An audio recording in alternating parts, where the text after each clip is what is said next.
या ठेसा आणि भाकरी खायला. तर आम्ही असा ठेसा बनवतो. रगडून कोण कोण ठेसा बनवितं बरं? ठेसा बघून कोणाकोणाच्या तोंडाला पाणी सुटलं खरं सांगा इमानदारीनं. आणि आज ना ठेशावरच बेते.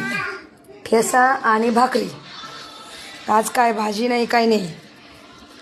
भाजी आहे पण ठेसा खाऊ वाटला म्हणून बनविला ठेसा. म्हणलं चला ठेसा बनवलाय तर आपलं हे करा. तव्यावर रगडून ठेसा आहे ना खरंच एकच नंबर चव लागते मिक्सरमधल्या ठेशापेक्षा. ह्यो ठेसा आणि ह्यो ठेसा कांद्याचा ठेसा आहे बरं का. कांदा लसूण मिरची आणि मीठ. शेंगदाण्याचा वेगळा आणि कांद्याचा वेगळा.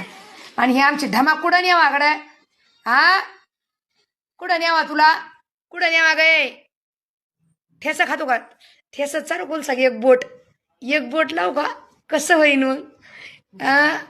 कसं रस्त्या कळंन का पळायला? रस्ता दिसत